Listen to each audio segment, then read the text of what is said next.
Relatório do Tesouro indica a dívida pública do Brasil fora de controle. Desemprego recua para 5,6% em julho, menor nível da série histórica do IBGE, que começou em 2013. Déficits gêmeos expõem o desequilíbrio de Lula 3 e o aproximam de Dilma. IPCA, que é a inflação, tem queda de 0,11% em agosto.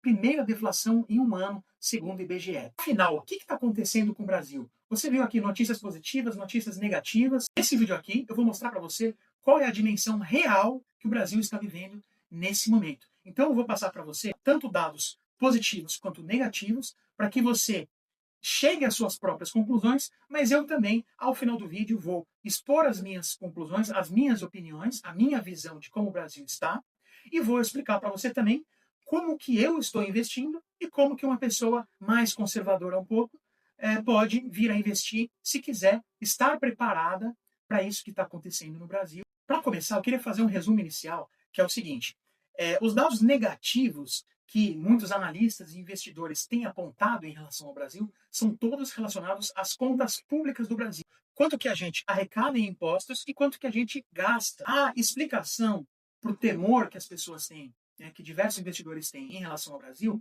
é o de que as contas públicas estão muito desequilibradas, a gente gasta muito mais do que aquilo que a gente é capaz de arrecadar com impostos. Os impostos já estão altos, então é muito difícil a gente aumentar os impostos para conseguir chegar a um equilíbrio. E por conta dessa dificuldade de chegar a esse equilíbrio, a tendência é que o país fique cada vez mais endividado, até o ponto em que investidores do Brasil ou do mundo não vão ter mais confiança em investir no Brasil e a gente passaria a entrar em uma espiral negativa, em um círculo vicioso em que os investidores não querem investir porque não confiam no Brasil. Com isso, o Brasil precisa aumentar ainda mais as dívidas, porque não consegue trazer dinheiro para cá, então precisa oferecer cada vez mais juros, juros cada vez mais altos, e juros cada vez mais altos vão fazer com que a economia cresça cada vez menos. Com a economia crescendo cada vez menos, a gente vai ter cada vez mais dificuldade de arrecadar impostos para equilibrar as contas, e com mais dificuldade de arrecadar impostos para equilibrar as contas, a gente vai entrando nesse círculo, ficando com cada vez menos credibilidade, cada vez mais dificuldade, pode entrar em um descontrole completo e absoluto das suas contas, agora não só contas públicas, como também a economia como um todo,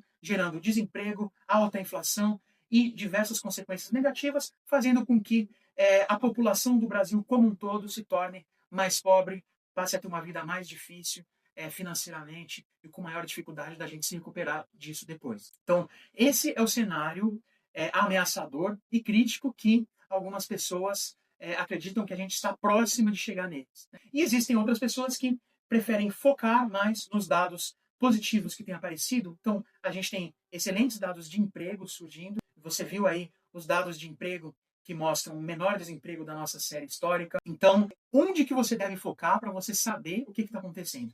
Na verdade, o ideal é você não fechar os olhos deliberadamente para nenhum dado, e procurar entender o que é que está por trás desses dados. E é isso que eu vou fazer com você aqui. Eu vou te mostrar tanto os dados negativos quanto os dados positivos para que a gente chegue a uma conclusão, e eu vou explicar o que está por trás desses dados e você vai entender o que é que está acontecendo para que você tome as melhores decisões para os seus investimentos, para a sua vida também profissional e pessoal. Então, em primeiro lugar, como é que a gente junta esses dois tipos de dados que existem? Então, dados preocupantes relacionados à nossa situação de política fiscal, né, quanto a gente gasta e quanto a gente arrecada. Como é que esse desequilíbrio nas contas públicas é explicado ao mesmo tempo em que a gente tem ali um desemprego muito baixo, um crescimento econômico que não está alto, mas também não está um crescimento econômico como muitos previam, de estagnação econômica? Não entramos numa recessão. Então, como é que junta essas duas coisas? É o seguinte, do ponto de vista de quem está mais pessimista com o Brasil, o que é que as pessoas dizem? Eles dizem que esses problemas fiscais ainda não atingiram a economia real.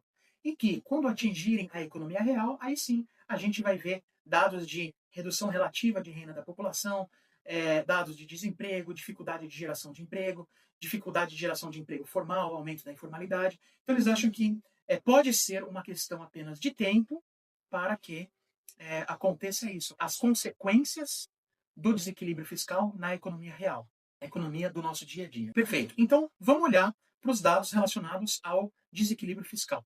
Começando então com os dados negativos, os dados que mostram um cenário mais pessimista para o Brasil. Esse gráfico aqui, ele mostra a chamada necessidade de financiamento do setor público. Ou seja, o rombo nas contas públicas, né, que assim costumam falar, quanto a gente gasta a mais do que o que a gente arrecada em impostos. Então a gente vê que no começo da década de 2000, a situação estava controlada. A gente vê que a gente gastava ali cerca de 100 bilhões de reais a mais do que aquilo que a gente arrecadava.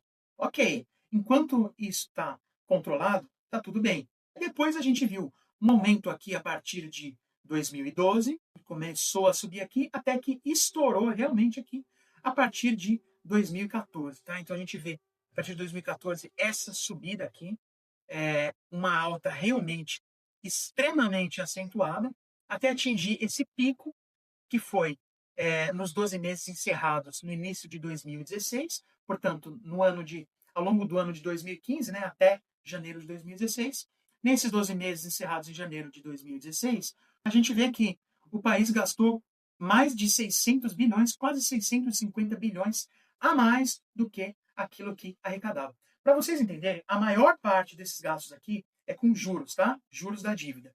Então, nessa época aqui, se a gente tirasse, nessa época aqui no começo do século XXI, né? Então na primeira década dos anos 2000, a gente vê que se a gente tirasse os gastos com juros, a gente estava com uma economia equilibrada, até com um pequeno superávit, tá? Então uma pequena folga ali. Mas aí quando entravam os gastos com juros, a gente tinha essa perda aqui, esse rombo de cerca de 100 bilhões. Depois o rombo aumentou drasticamente aqui, e até ele chegar a esse pico de gastar mais do que gastar quase 650 bilhões a mais do que aquilo que a gente arrecadava em impostos, contando, né, quando eu falo de gastos, contando aqui gastos com juros. E aí depois, a partir de 2016, essa situação foi sendo controlada, foi sendo reduzida aqui aos poucos, né? Foi sendo reduzida aos poucos. Depois, quando chegou aqui em 2020, na pandemia, a gente teve uma alta brutal, atingindo esse pico em que a gente gastou mais de 1 trilhão de reais a mais do que o que a gente arrecadou, então um rombo nas contas públicas acima de 1 trilhão de reais. Depois, logo depois da pandemia, isso voltou a patamares um pouco mais próximos do normal, e depois, a partir aqui de janeiro de 2022, a gente vê um aumento, né, em janeiro de 2022, a gente vê um aumento desses gastos, um aumento desse rombo nas nossas contas públicas, e ele foi aumentando a partir de janeiro de 2022 de uma forma quase vertical aqui no gráfico, até atingir esse pico em janeiro de 2024. Então, em janeiro do ano passado, na verdade aqui um pouco mais, né? Janeiro do ano passado seria aqui no primeiro semestre do ano passado, até meados do ano passado, a gente atingiu esse pico em que o rombo das contas públicas chegou a superar 1 trilhão de reais, chegou a mais do que 1 trilhão e 100 bilhões de reais. Tá? E depois, nos últimos meses, o que é que a gente vê? Aqui uma pequena melhora, né? Uma tentativa de controle que já caiu aqui um pouco, já ficou em níveis abaixo dos níveis que a gente viu na pandemia, e depois mais uma última subidinha aqui, e esses são os dados que realmente preocupam. Agora, eu dei aqui somente dados em reais, tá? Esses dados aqui eles são do Banco Central e eles estão em reais. Mas 1 trilhão, afinal, o quanto que 1 trilhão é muito, né, em termos de déficit nas contas públicas? 1 trilhão é aquele muito que realmente acabou tudo, agora é sentar e chorar e sair do Brasil e fugir e fazer outra coisa? Ou é aquele muito que dá para controlar, a gente consegue resolver de alguma forma? Então, é só a gente pensar nas nossas contas individuais, como é que funciona? 1 milhão de reais é uma dívida alta ou uma dívida baixa para uma pessoa física? Uma dívida de 1 milhão? Depende, né? Se a pessoa ganha 2 mil por mês, uma dívida de 1 milhão é provavelmente uma dívida impagável. Uma espiral negativa que só vai aumentar sem parar. Já se a pessoa tem uma renda de 50 mil por mês, 100 mil por mês, uma dívida de 1 milhão é uma dívida perfeitamente gerenciável. Então, o que a gente faz quando a gente compara as contas públicas, quando a gente olha para as contas públicas? A gente precisa ter uma referência, e aqui a gente usa como referência o PIB da nossa economia, né? Então, o produto interno bruto, quanto que a gente produz ao longo de um ano. Eu separei esse outro dado aqui, que mostra a situação do nosso rombo das contas públicas, né? O rombo fiscal, seja lá como você queira chamar, porém como porcentagem do PIB, tá? Como porcentagem do PIB.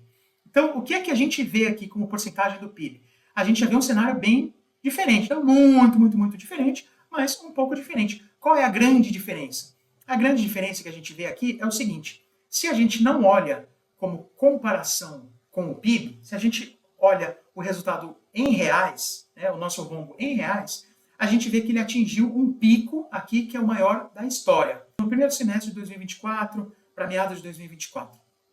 Já quando a gente olha em comparação com o PIB, a gente vê que o pior resultado da história foi durante a pandemia, depois houve uma boa recuperação, houve depois, de novo, uma piora a partir daquele mesmo período que eu tinha falado, a partir de janeiro de 2022, até atingir esse pico aqui em meados de 2024. Só que a grande diferença é que esse pico que foi atingido em meados de 2024, quando a gente olha em comparação com o PIB, a gente vê que ele está não só abaixo daquele pico que a gente atingiu na pandemia, como está abaixo também daquele pico que a gente atingiu em 2016. Tá?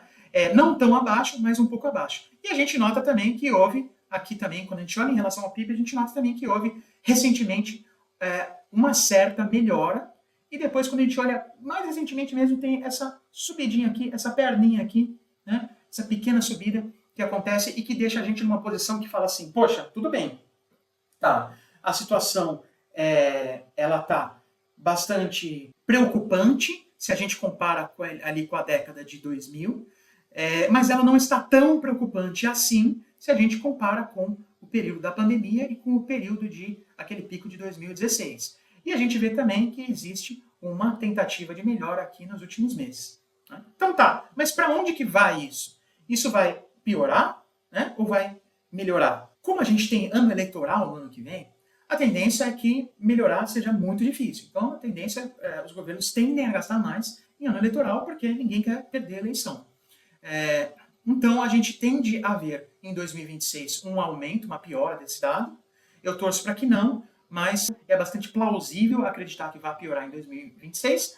Então, analistas já estão falando em fazer um ajuste em 2027. Acham pouquíssimo provável que um ajuste aconteça em 2026 e, de fato, é pouquíssimo provável. Então, o que é que nós temos até agora? Nós temos até agora alguns dados que mostram que a gente está numa situação que merece atenção, sim, ok? Mas não é uma situação que parece estar na iminência de quebrar, porque a gente já teve picos mais altos, inclusive, em relação ao pico mais recente, a gente teve uma queda também aqui nos últimos meses. Agora, esses são os dados que causam preocupação e aos quais a gente deve realmente ficar muito atentos.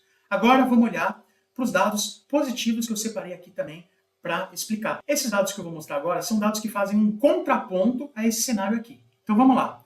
Temos que olhar também o contraponto para que a gente não fique refém de repente, pessoas que querem colocar na nossa cabeça que a situação está chegando a um ponto insustentável para que a gente fique desesperado e aí elas ofereçam uma recomendação de investimento para a gente. Não, mas não se preocupe, não se preocupe. O mundo está quebrando, o Brasil está quebrando, mas não se preocupe. Entra aqui na minha assessoria que eu vou te mostrar os investimentos, vai ficar tudo bem para você. Não se preocupe, invista nesses ativos que eu estou recomendando, que vai ficar tudo bem, tá? Então tem que tomar muito cuidado com isso, com pessoas querendo colocar na gente a ideia de medo e desespero, para depois elas próprias oferecerem uma solução para a gente, tá? Ok? O cenário merece que a gente fique atento, mas merece também que a gente olhe para os outros dados. Então, olha aqui. O que é que nós temos aqui? Essa notícia aqui é uma notícia bastante interessante. Olha só. Brasil capta 3,25 bilhões de dólares em emissão externa de títulos. Prevê recompra de 1,7 bilhão de dólares. Então, o que significa isso? Brasil capta 3,25 bi de dólares, significa que o Brasil tomou emprestado um valor de 3 bilhões 250 milhões de dólares, tá? Junto a investidores estrangeiros em emissão externa. Ok, então o que é que a gente vê? Essa notícia aqui do dia 3 de setembro.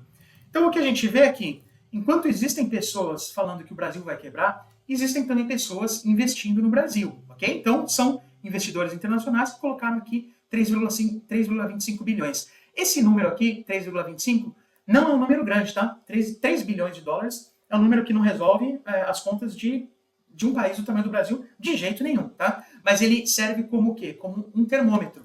Serve como um termômetro para a gente ver, tá? Existem pessoas investindo no Brasil. Uma coisa que a gente pode ver aqui de cara na notícia é que são dois títulos, né? São duas dívidas, né? Uma com vencimento daqui a 5 anos, em 2030, e outra com vencimento daqui a 30 anos. Tá? Então, existem pessoas que estão investindo no Brasil em uma dívida que vai ser paga só daqui a 30 anos. Perfeito? E aí eu pergunto para você, quem acha que um determinado país vai quebrar? Investe em um título de 30 anos? Você emprestaria o seu dinheiro para alguém se você tivesse certeza que aquela pessoa nunca vai te pagar? Então aqui a gente tem pessoas que estão emprestando dinheiro para o Brasil para receber o dinheiro daqui a 30 anos. Então, claramente, essas pessoas não estão achando que o Brasil vai quebrar nos próximos anos, tá? E são investidores internacionais. E aí, a gente tem um dado interessante que é o seguinte, qual é o nível de confiança que elas têm? Para a gente saber qual é o nível de confiança que as pessoas têm na dívida de um país, a gente tem que ter uma referência para comparar. E a referência usada mundialmente são os títulos do Tesouro dos Estados Unidos. Então, para você saber se um determinado país tem um nível mais alto ou mais baixo de confiança, você compara os juros da dívida desse país em dólares, com os juros da dívida dos Estados Unidos. E o que é que a gente tem nessa notícia? A gente tem essa informação, segundo o Tesouro, o papel de 5 anos, né, aquela dívida de 5 anos, teve a menor diferença da história entre o rendimento dos títulos dos Estados Unidos e do Brasil. Ou seja, né, nunca na história da emissão de títulos do Brasil houve uma diferença tão pequena entre os juros do Brasil e os juros dos Estados Unidos para este tipo de título. E o outro título, o título de 30 anos, ele foi o menor prêmio de risco, né, a menor diferença de juros observada desde 2014. Tá? Então 2014, ou seja, um pouco mais de 10 anos atrás. Mas 3 bilhões, como eu disse, é um dinheiro que não resolve a vida de nenhum país. Como 3 bilhões é um valor que serve como termômetro, mas é um valor que não resolve a vida de ninguém, vamos ver como os investidores estão se comportando. Então o que acontece? Quando a gente olha para o Ibovespa, o principal índice de ações do Brasil, a gente vê que esse ano, pegar aqui esse período year to date, né, então do início do ano até hoje, o que aconteceu? A bolsa subiu 21%. Então o que a gente está vendo aqui? A gente está vendo algumas pessoas pintando um cenário de que o Brasil está à beira da falência, mas tem gente colocando dinheiro nas empresas brasileiras. Você investiria em um país que está à beira da falência? Eu acredito que não. Né? Eu acredito que não.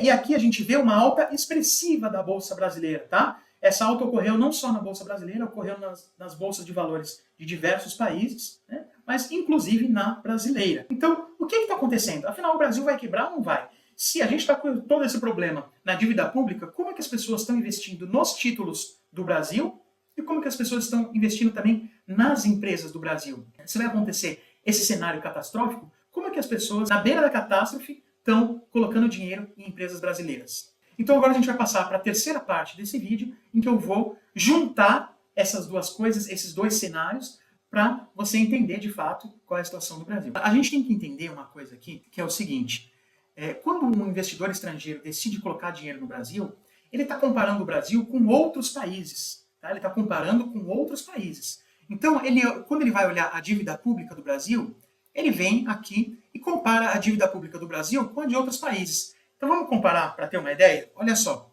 aqui a dívida pública do Brasil em relação ao PIB, segundo o FMI. Tá? Então são dados do FMI agora. O que ele mostra?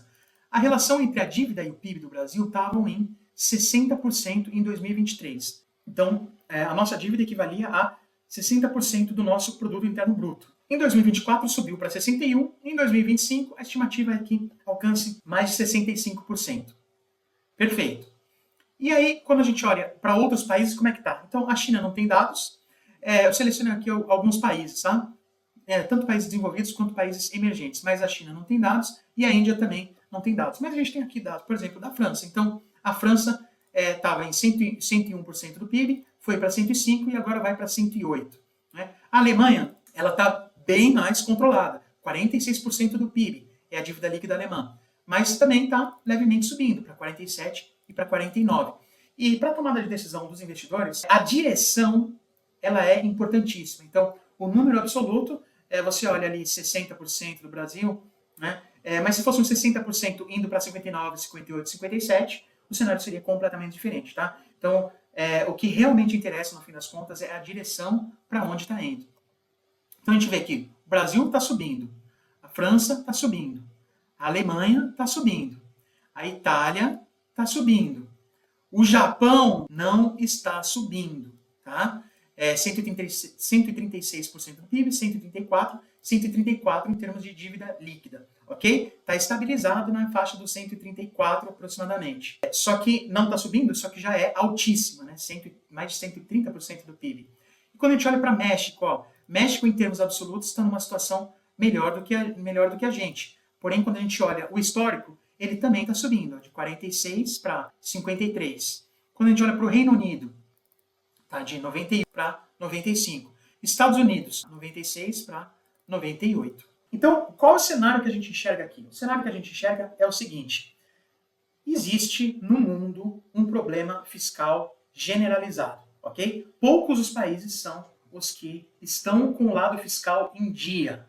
Okay? Poucos os países estão com o lado fiscal em dia. E mesmo países como a Alemanha, que tem o lado fiscal bastante controlado, mesmo assim eles estão notando aqui um pequeno aumento, tá? E quando a gente olha aqui para as projeções para os próximos anos, a gente vê que o FMI projeta que a gente vai subir de 61 para 65, depois para 70, 72, 74, 74, e a gente vai se estabilizar em 74 até 2030 na visão do FMI. Então, assim, diante desse cenário, o que acontece?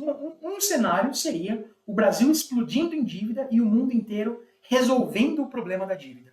Outro cenário é um cenário em que o mundo inteiro está se afundando em dívida. E o que é que a gente faz quando o mundo inteiro está se afundando em dívida? E por que que o mundo está com esse problema de dívida? O que é que está acontecendo no mundo? Existe um motivo muito especial e muito difícil de ser resolvido, que é o pagamento de aposentadorias. Pois é, caímos nesse tema de novo. Eu que sempre falo sobre investimentos para a aposentadoria, olha só, caímos no tema aposentadoria de novo. O que acontece? As pessoas estão ficando mais velhas, talvez você já tenha ouvido isso. As pessoas estão vivendo mais tempo e também as pessoas estão tendo menos filhos. Então está aumentando o número de pessoas que precisam de aposentadoria e, em termos relativos, né, em comparação com esse número, está diminuindo o número de pessoas que estão na ativa, portanto, trabalhando e gerando renda e impostos para poder pagar a aposentadoria de quem já está aposentado. É ótimo que as pessoas estejam vivendo mais, né? Mas isso traz para a gente um desafio. Então, o que tende a acontecer no Brasil e em todos os países? A tendência é que, realmente, cada vez mais, a gente tenha uma dificuldade para pagar os aposentados, e a tendência é que cada vez menos os governos sejam capazes de oferecer isso para as pessoas. A gente pode chegar no momento em que a gente tenha um trabalhador da ativa para cada aposentado. E aí, como é que ele vai fazer? Cada pessoa vai ter que dar ali metade do salário dela em impostos somente para pagar os aposentados, né? Isso vai acontecer quando eu estiver mais velho, né? Quando talvez você que esteja me assistindo estiver mais velho. Então, o que é que a gente faz para se preparar para esse momento, que é um momento difícil que vai vir lá na frente e que realmente pode provocar um caos social, realmente uma pobreza muito grande das pessoas mais velhas. Então, o que tende a acontecer é que os governos não consigam mais continuar pagando aposentadorias como pagam hoje. Então, as aposentadorias tendem a ser cada vez piores daqui para frente. Mais do que isso, esse problema fiscal que está ocorrendo em todos os países está levando investidores a desconfiar da dívida dos países, mas mais do que da dívida, está levando investidores a desconfiar até das moedas dos países. Por que das moedas? Porque os países ricos, eles têm o hábito de expandir a base monetária. Dito de outra forma, é emitir dinheiro, né? É como se fosse imprimir dinheiro.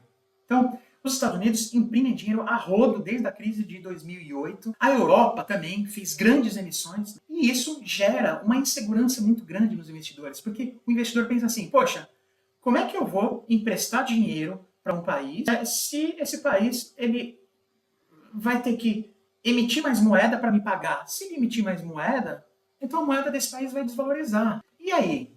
Como é que eu vou fazer? Como é que eu vou fazer a longo prazo? Será que a gente vai ter um amplo processo histórico de desvalorização de todas as moedas nos próximos 10, 15, 20, 30 anos? Ou será que os países vão conseguir fazer um ajuste fiscal e vão conseguir resolver a questão da dívida, mas em compensação deixando as pessoas todas sem possibilidade de uma aposentadoria pública. Então, basicamente, o que acontece? Para resumir tudo isso, não acho que o Brasil particularmente vá quebrar nos próximos 2, 3, 4, 5 anos. Claro que isso tem uma questão política muito forte. Tudo isso vai depender se o governo que estiver aqui a partir de 2027, seja ele qual for, se ele vai procurar fazer um ajuste maior ou menor. Eu não acredito que algum governo vá procurar fazer um desajuste que leve a essa espiral negativa, porque isso seria um suicídio político daquele governante que venha a fazer isso. Então, eu acho que ninguém vai chegar a esse ponto.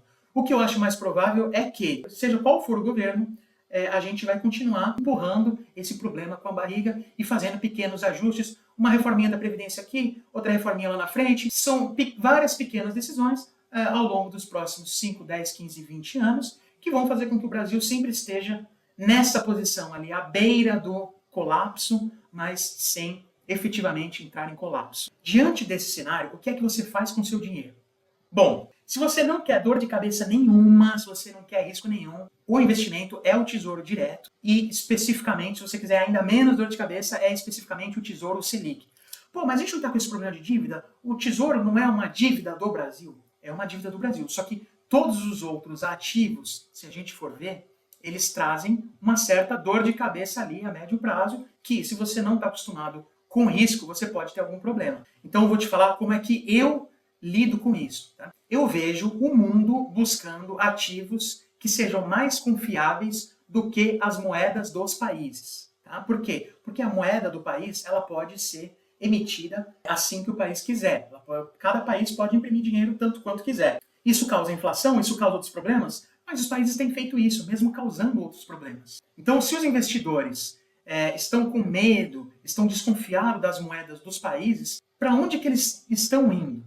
Bom, a curto prazo, ou seja, num período aí dos últimos 2 anos, a gente tem visto muita gente ir para o ouro, né? Uma corrida rumo ao ouro. Por quê? Porque ouro é um ativo que ninguém pode emitir de uma hora para outra, assim como os Estados Unidos emitem dólares de uma hora para outra. Então o ouro tem subido muito. E esse é um dos ativos que eu estou colocando na minha carteira, que eu venho investindo, mas ele ainda representa uma porcentagem muito pequena da minha carteira e eu vou investir mais. Só que, primeiro, o ouro é um ativo de risco, ok?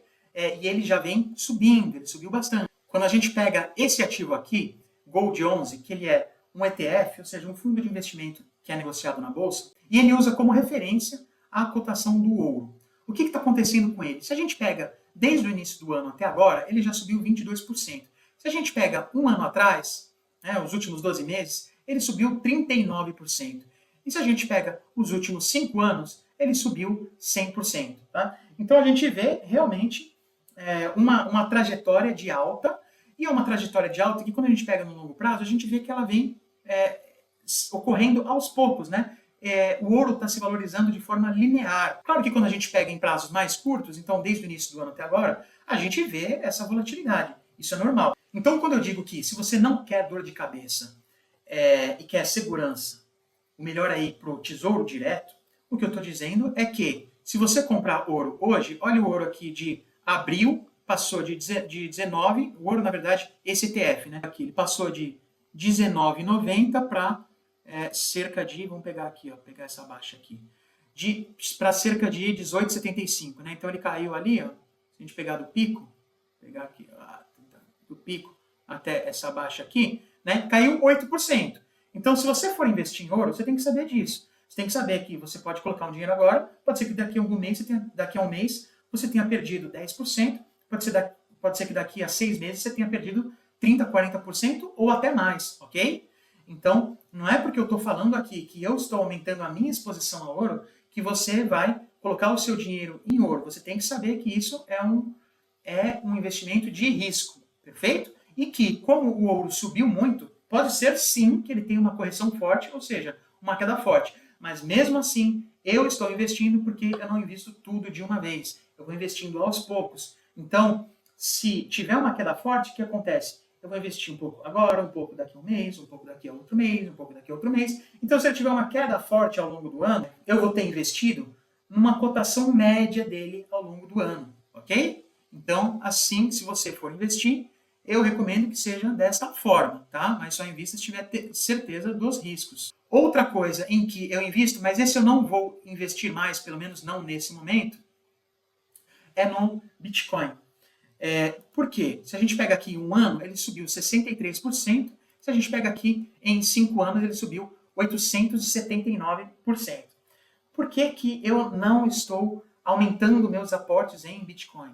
Porque isso já representa uma fatia significativa da minha carteira de investimentos, mais de 20% de tudo que eu tenho, e eu não quero ficar tão exposto assim a algo tão volátil. Mas a minha opinião é de que, conforme os investidores passem a desconfiar dos países, desconfiar dos investimentos dos países, desconfiar dos títulos dos países e das moedas dos países, eles vão buscar alternativas, e essas alternativas tendem a ser, a meu ver, o ouro, o Bitcoin e possivelmente outras criptomoedas, mas em outras criptomoedas eu não estou entrando. Só para você saber. Então, pessoal, é isso que eu queria passar para vocês. Então, existe sim um problema fiscal, a gente não deve fechar os olhos para isso, deve sempre acompanhar, só que, como esse problema fiscal ocorre no mundo inteiro e por conta de um problema que nenhum país tem uma solução para resolver, a tendência é que os países em conjunto acabem tendo dificuldades, e como os investidores internacionais eles sempre comparam um país com o outro na hora de investir, o que o Brasil precisa fazer para não piorar muito é simplesmente não promover um aumento de dívida que seja muito fora da curva em comparação com outros países. E é o que eu acho que vai acontecer. Por que eu acho que isso vai acontecer? Porque nem governo, nem oposição falam em uma reforma da Previdência. E como eu tomo decisões de investimento pensando no longuíssimo prazo, pensando realmente no momento em que eu ficar realmente bem mais velho, não tiver condições de trabalhar, então eu estou olhando para esses ativos nesse momento. A meu ver, a melhor coisa que a gente pode fazer com o nosso futuro é procurar se antecipar às grandes mudanças estruturais. Se nós formos junto com as mudanças estruturais, a gente tende a ter um futuro meio mais ou menos do ponto de vista financeiro. E se a gente ficar por último nas mudanças estruturais, se nós formos os últimos a enxergarmos essas mudanças, nós provavelmente vamos estar entre as pessoas com dificuldade no futuro. É isso. Eu espero que o vídeo tenha te ajudado de alguma forma. Se o vídeo te ajudou, deixa o seu like, deixa seu comentário me contando o que é que você achou e mostra esse vídeo para os seus amigos para ajudar os seus amigos também. Beleza? Um abraço e até a próxima.